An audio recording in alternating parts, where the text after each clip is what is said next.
According to a wise saying, do not be a victim, be a student. Oprah Winfrey, one of the most inspiring women in the world, puts it differently when she said, make your wounds your wisdom.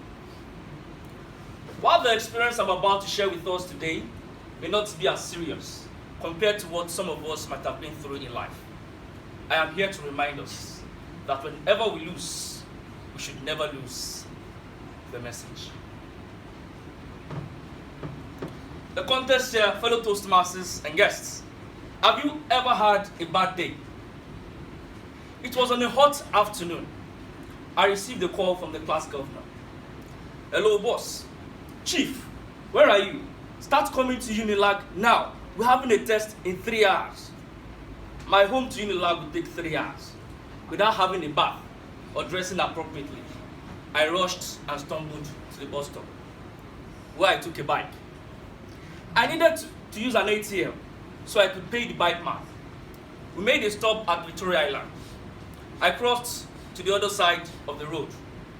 Next thing I knew, a policeman appeared behind me and said, young man, you're under arrest. I looked back, shocked, without missing a beat. I screamed, what for? Exasperated, the policeman scolded, young man, be careful. Crossing the main road is an offense. You were supposed to use the crossover bridge. I was not in the right frame of mind. I shot back and said, officer, respect yourself. Do you know who I am? Guess what happened next? I was dragged into the police van. Split in shock, the police told me, I'm going to take you to the station and beat the hell out of you. Now, the last time I was hit was by my mom, when she caught me in the kitchen, beside the pot, with meat in my mouth. But that was a different issue. Moreover, unlike Obasanjo, I've never been to the prison before, and didn't want that to change. So I began to plead. Officer, I'm very sorry. I'm so sorry. I'm nobody. I'm nobody. I have a test to write. After some minutes, he let me off with a warning. As intended, I approached the ATM. On the queue, in front of me was an old man who was on the phone, shouting, obviously with his wife. He ended the call and said an amusing thing. Surely, I have not chosen a soulmate. Instead, I have chosen a cellmate. Hearing a thing like that, I was disturbed. I asked, sir, why would you say a thing like that about your wife? The old man looked at me from head to toe and said, is she your wife? Look at your thick glasses, like the bottom of a Pepsi bottle. He hissed, got his cash and left. Eventually, I got my cash as well. Returned to the bike man. Discovered it was long gone. Had to trek a bit under the hot sun to the bus stop. Took a bus, landed at Unilag right on time. Racing down to my faculty covered in sweat. I got to the classroom vibrating like Nokia phone. I sat down to catch my breath.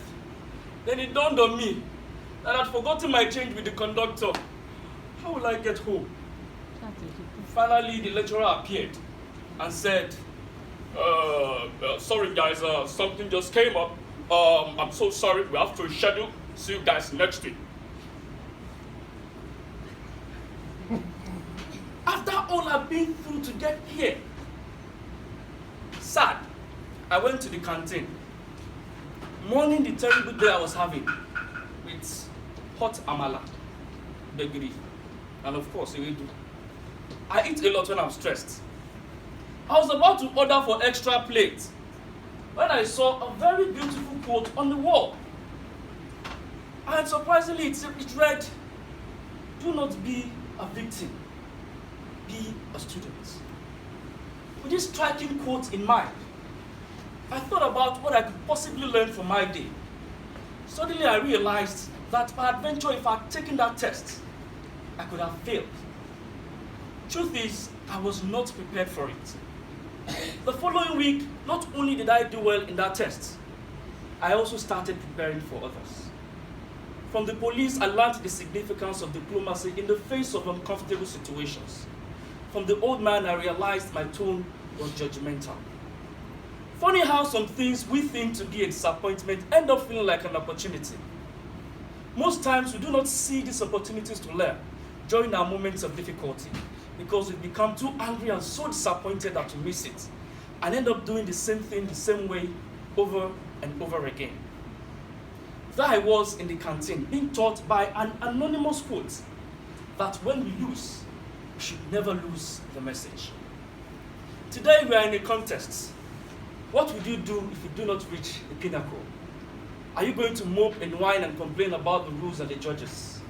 Or are we going to learn, try again, and grow?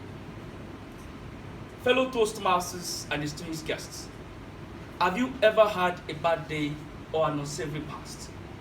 We all have. There are days when we go all out for a dream job, a goal we want to achieve, or someone we love.